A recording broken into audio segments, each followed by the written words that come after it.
Good morning, it's Andy with another grab bag top up. If you're interested, that mental grab bag that we've got, just raising our awareness today. I'm going to cover a number of subjects. Actually going to cover risk, it's going to cover auditing, it's going to give reference to standards, health and safety, security, certainly quality management, definitely leadership, but also potentially a bit of HR, unfortunately nothing on environmental management. Let's have a quick look at what we're going to do. Why? What is the purpose? Because many things we may not know, but also we may have forgotten. And what I'm going to do on this one, I'm going to return to what I call the PMRAM, the planning mindset and risk assessment methodology, something which I feel is really, really important, and something I wrote about last year in the IIRSM Sentinel magazine. Really happy to write that in the knowledge section. Again, it's the PMRAM, the planning mindset and the risk assessment methodology. It's been a year since I wrote this, so just revisiting. It's always good to revisit. I think I get more out of revisiting something I visited before, because I think and feel you can then get a deeper understanding of whether your understanding itself has actually moved on. So in the article I wrote, it was my view on the convergence of physical security and occupational health and safety.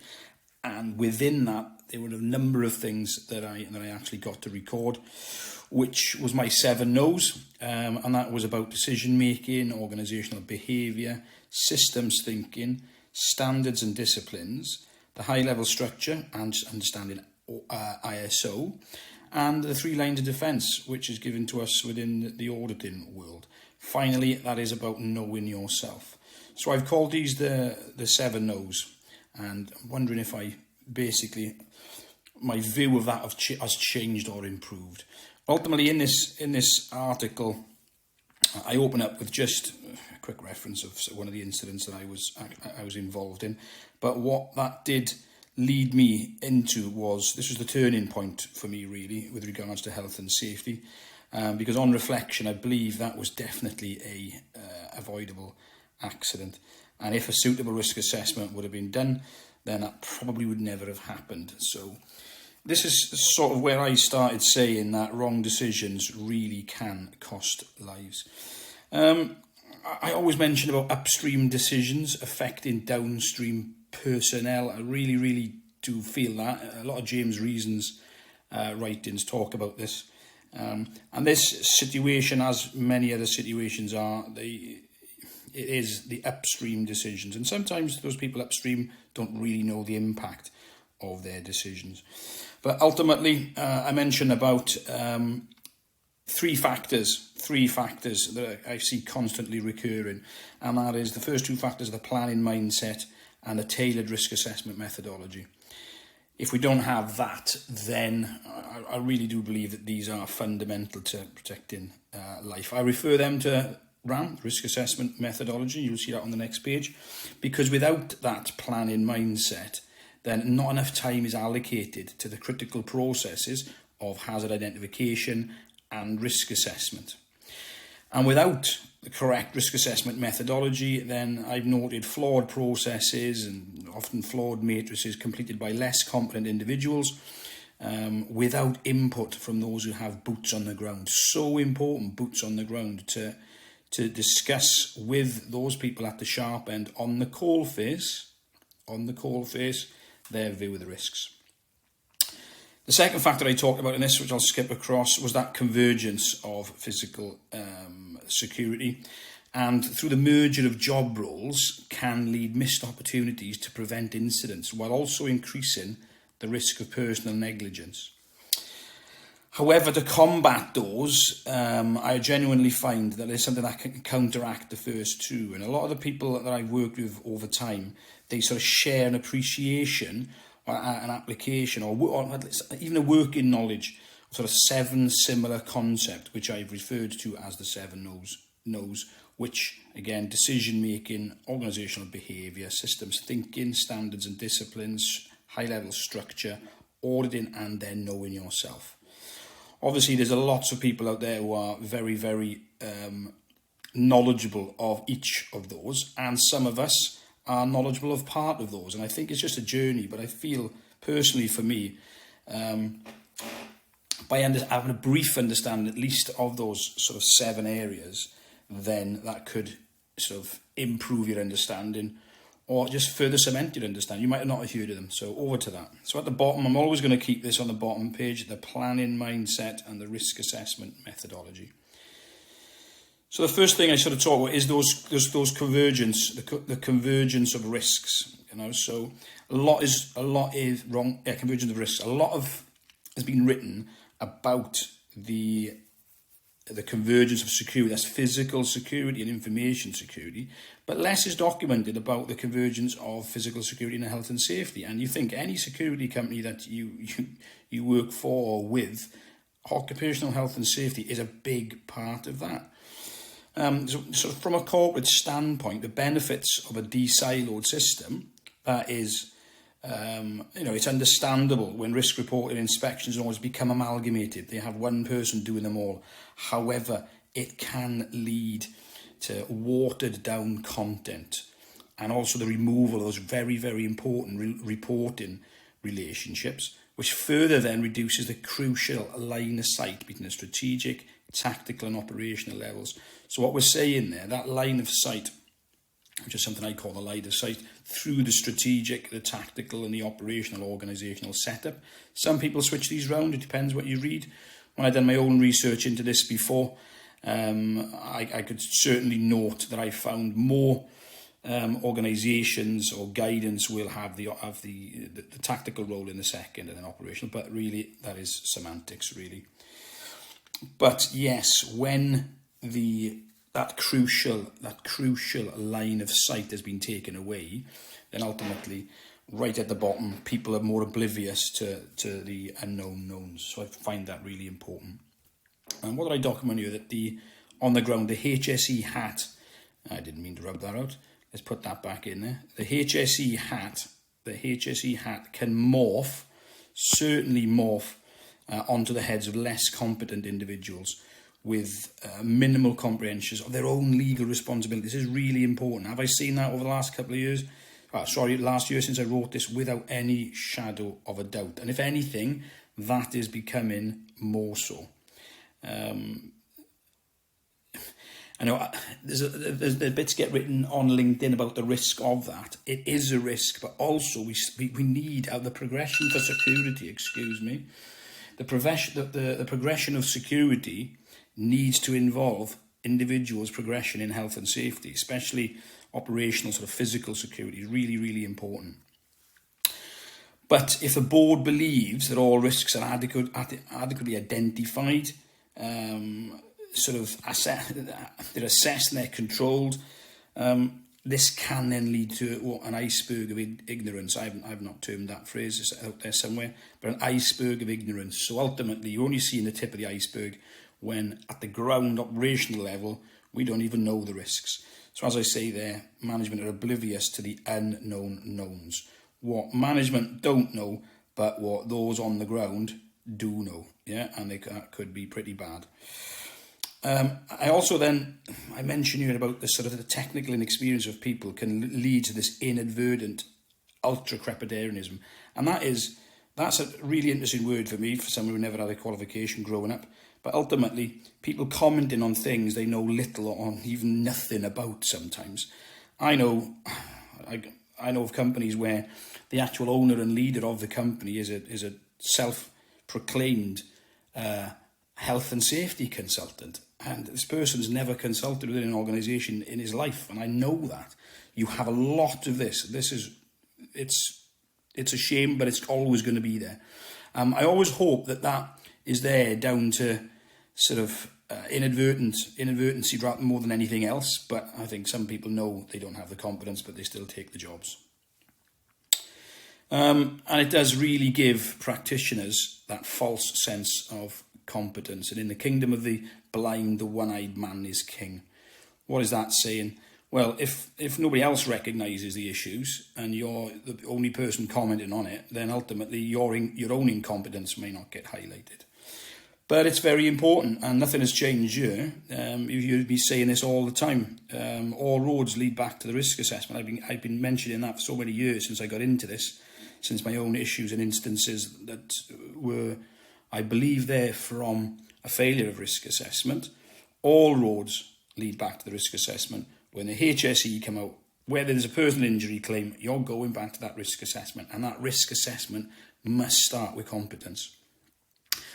That's written in law. The UK Management of Health and Safety at Work regulations, they make it law for companies must be provided with competent health and safety assistance. And the more and more I deal with the HSE in the UK, it's often that a consultancy has been brought in afterwards when the company has realised that it doesn't have that competence. So really, really important. So on to the 7 O's. So decision making. I've put that as number 1, and I generally still believe that is number 1. Risk assessment is at the heart of what we do as humans. We frequently misjudge situations, and that is down to the perceptual errors from our sort of many cognitive biases that we got. The references at the end of this. But it is, we have so many biases, and there's actually no cure for it. But if we can understand what I've termed you as the myth of perfect rationality, then at least then that can make us aware of our propensity for bounded rationality. Bounded rationality is really, really, really important, where our decision-making is bounded by the knowledge we've got. That can lead to satisficing. So satisficing, so basically that's an overlap of satisfying and sort of satisficing, and that's a decision-making strategy. I want to think S. Herbert came up with that, but it's really, really good. Have a look at bounded rationality, because this sort of facilitates our recognition. This doesn't. Once we're aware of this facilitates our recognition of the inherent weaknesses in everyone's decision-making. So without that awareness, then our risk thinking remains booby-trapped, without us being aware that we're actually in a minefield. So we must remain ever mindful that decisions can cost lives. Again, something I say quite regularly. But the first no I have there is no decision making. Really, really important. Have a look at bounded rationality. Have a look at satisficing. Really, really important. And obviously get to know those biases. The second one I've got is knowing organisational behaviour. So I think that's really, really important. This is, again, this could be number 1, I think. Many people are in organisations who don't understand the build-up of the organisation. This gives you that all-important context, which is all-important in the risk management process. So what is organisational behaviour? It's the study of how individuals, groups and the organisation and their environment collectively influence the behaviour within organisations. So knowledge, what have I got? Knowledge of organisational behaviour improves our understanding and then enables the application of the appropriate risk management. That's going to be the techniques, that's going to be understanding objectives, outcomes, the time, location, all of this stuff certainly fits into the context of the risk management process, the RMP, not like the RMPs that we know maybe, but the risk management process. Really, really important.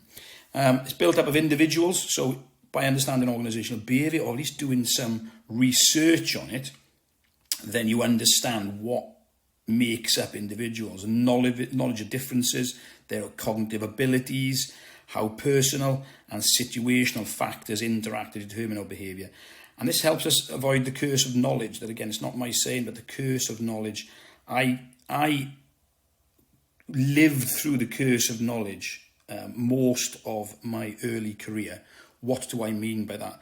The curse of knowledge is assuming others have the background to understand, right? So, and I don't mean that from my perspective in terms of me having the knowledge. I mean that from me not having the knowledge. I never had the knowledge. I didn't understand what people were saying.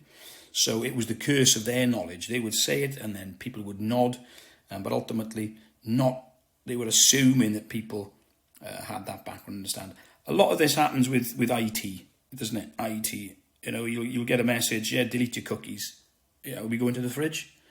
You know what I mean? I'm long enough in the tooth to not understand what cookies even were. So this is really, really important. Understanding, once you understand individuals, have a understanding of the curse of knowledge.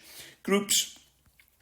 Organisations consist of groups, of course they do. These are those designed by the organisation to get tasks done, but also informal groups. And this is really important because these are built on personal relationships outside of that formal authority. And you as a risk manager should be aware of those. As a health and safety manager, you're aware of those because they are going to impact it's going to influence the performance of all the individuals, but also once you understand group structure and behaviour, then anything you're trying to build and develop, that's going to assist some smoother implementation, and it's going to give you earlier recognitions of that negative behaviour or sort of the insider threat, and maybe not even a sort of a hard insider threat, sort of like sabotage, but also just people who are going to make your change management program, because that's what risk management is. They're going to change that, how successful that's going to be. So individuals, groups, then have an understanding of the organisation. Context. So again, context of once you're doing a risk management, if you're looking at somebody's risk management or you are trying to apply it or assist a company with it, you've got to have an understanding of the structure of the organisation. You've got to know who's at what level. Again, this reaches into scope, context and criteria of the RMP, the risk management process. You have to understand how that, the scope of your activity. So you need to know about any overlapping projects, programs that your risk management activity you're trying to assist the company with, how it impacts. Really, really important you understand those where the functions cross over. The environment. So again, we just talked about, I suppose, the internal environment there by going over some structure and the other things we've looked at. But obviously, you've got the external environment as well. And, people talk often about pestle analysis. Yeah, political, economical, social, technical, legal, environmental factors. People talk about that a lot. It is understanding the external environment. That could just be the competitors. It could be the legal landscape, as we know. But certainly, we need to understand those because they are going to influence our health and safety decisions, security decisions. So, very important. The environment, moving on. Again, down there, we're on about the planning mindset, the risk assessment methodology. When writing this last year, thinking about the external environment, while many companies identified pandemics in their crisis management plans, however, a plan is nothing. Planning is everything. So a lot of those plans, as we know, were on the shelf. So nothing has changed there whatsoever. The third one I've got is knowing and understanding various standards. There are way too many to have any type of real deep knowledge on. I know that life goes on, work goes on, but ultimately you should have a good knowledge of the main ones. A lot of terminology is often interchangeable. We know that people don't understand the differences quite often between emergency management, crisis management, business continuity. We need to understand the difference because for effective identification of the appropriate risk assessment methodologies, that's the PM-RAM, then ultimately we should understand a fair bit about these, sort of, at least the main purpose of those individual standards. So I've mentioned in here about business continuity, crisis management. Interesting one there. So the crisis management, so British Standard 11200. I haven't long purchased what is it? It is 17091. So that's 17091 2018.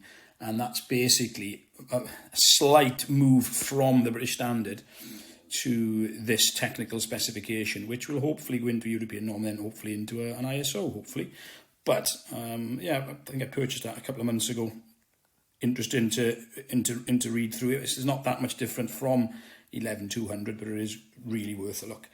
Health and safety, resilience, risk management vocabulary, nothing's changed there in the last couple of years. Still, I think we're going to be fighting that one for a long time. It is down to the organisation. Make sure your organisation is talking the same language. Risk assessment guidelines, information security, private security. Nothing's really changed in all of this. It's definitely going to be worth people understanding the differences. Knowledge systems. Wrong, sorry. Systems thinking. This is so important, I think. Systems are a collection, remembering, of interacting components. They've got policies, they've got procedures, and what they're there for. They're designed and organised to react to an input and produce a predictable output, as per Rogers there.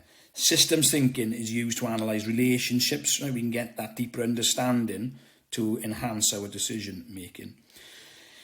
In occupational health and safety, the input is the sort of the work environment with all its hazards, and the output then is no accidents, and that's going to be the same with security. But let's have a quick look at this up here. I've adapted this from Rogers 2006 in the Security Handbook. So basically we have the input. Again, we could swap that out for security, but we have the input, then we have the system that's dealing, and then we have the output.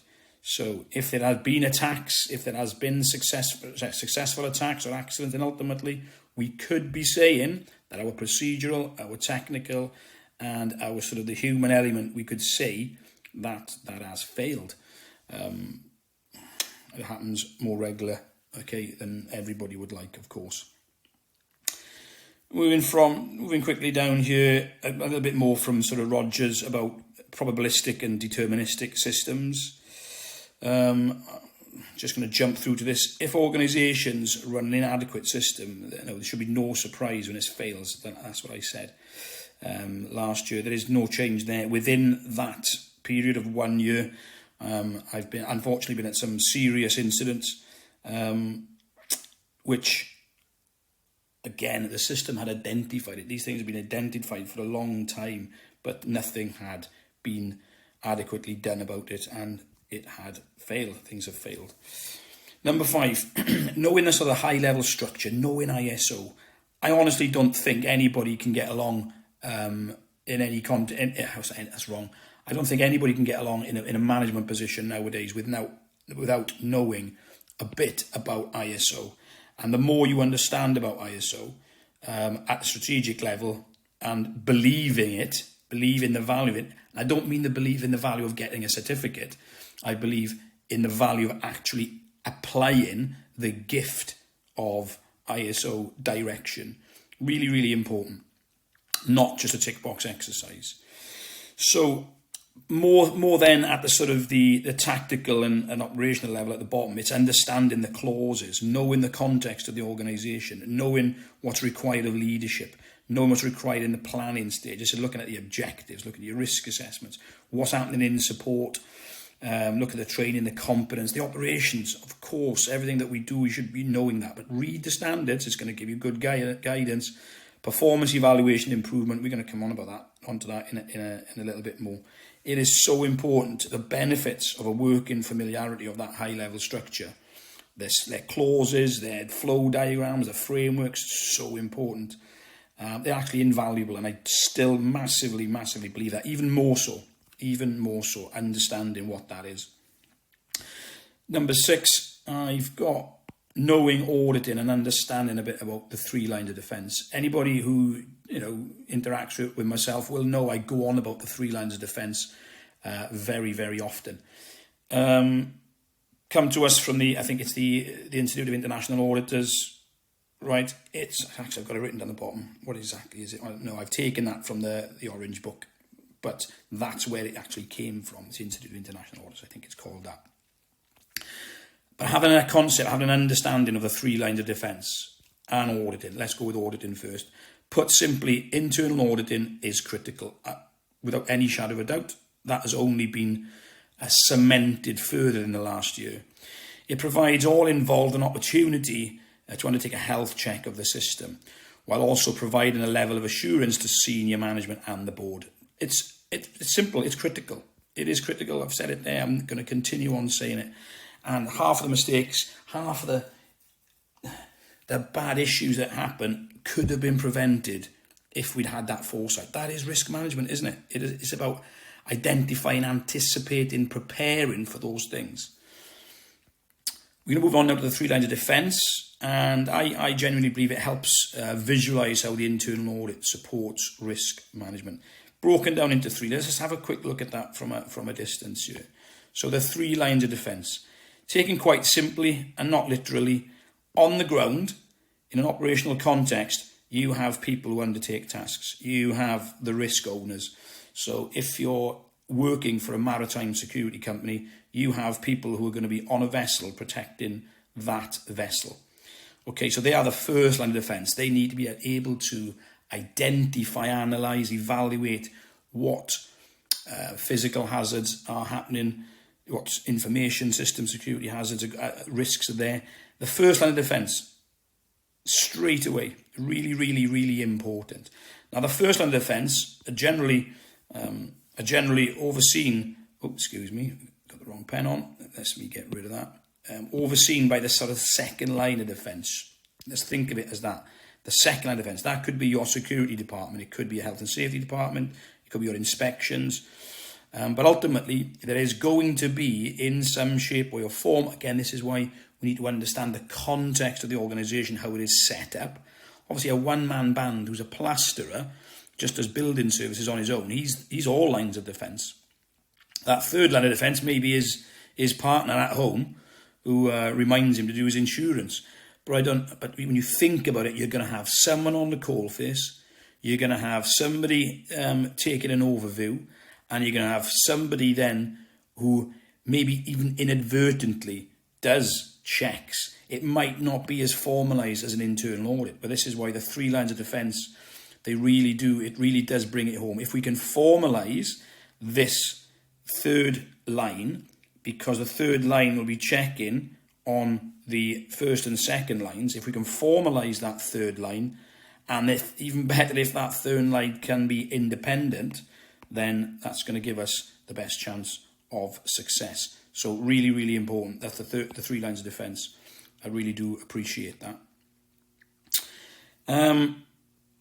What have I said here? So leaders who do not promote a robust internal audit process sow the seeds of their own crisis. Do I believe more so in that in the last year? Undoubtedly. That internal audit process, it needs to be set up. I find it here in PCR. I try to do that in PCR. I wish I could sit down and have the time to do formal audits. I don't. I do audit. I do my checks. I do my discussions. Things always come out. And that's important. That's quality risk management. It's really important. The good thing with my guys is we get it. The other directors will do various checks. And now we've got sort of Rian in place who's going to fit that position, internal quality assurance, because she has an eye for detail. Really, really important.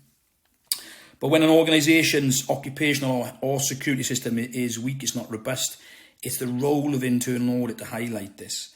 Yeah, if I say here, if I was to highlight the function of internal control, I believe to be simultaneously most valuable and yet undervalued, it is the function of internal auditing. And the most robust management systems I've ever audited myself, they have a solid internal audit plan and program, not done by somebody who's ticking a box just to satisfy, yes, I've done this, or yes, you have a policy. Get the internal audits done on the actual processes. It's a big risk when it's not. Nearly there. And the last one is know yourself. Excuse me. Certainly learned a lot about myself, my weaknesses in the last year, without any shadow of a doubt. And I think it's important to be critical of yourself, of ourselves, but also important to sort of recognise some wins. I'm not that good often at recognising my own wins. My own study over the last year has all but stopped, which is a shame. However, there are other tasks to do, and I know that, I appreciate that, but I've just got to be professional in my own right, because I'm behind with a lot of things I'm supposed to be doing. So it's really, really important. So emotional intelligence,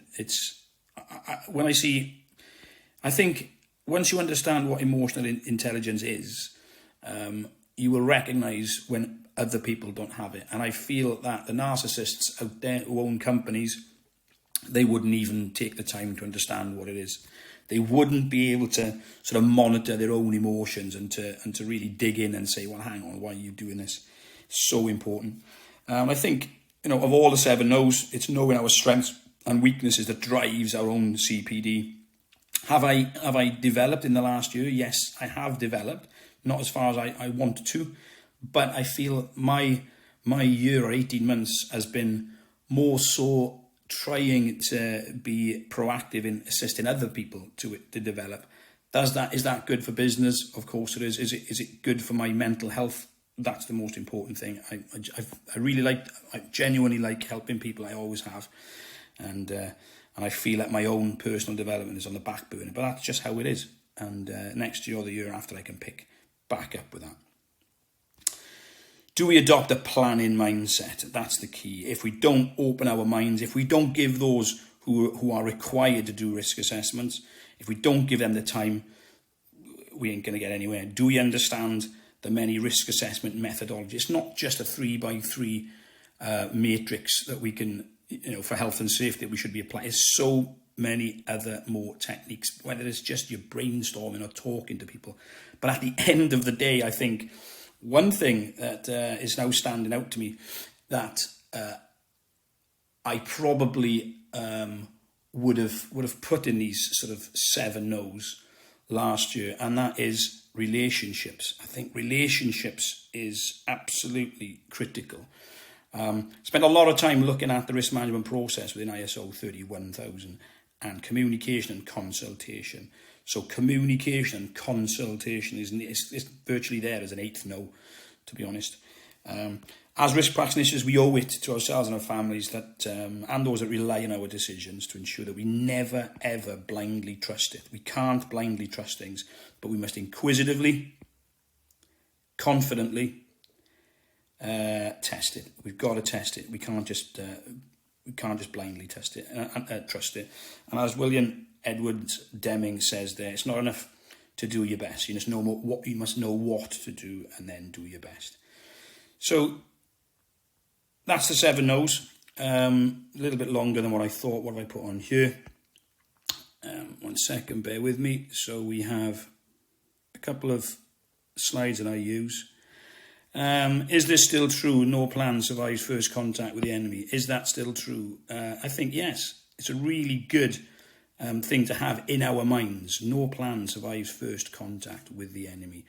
But for me, this is my preferred, and I think this outranks all these sort of anecdotes. A plan is nothing.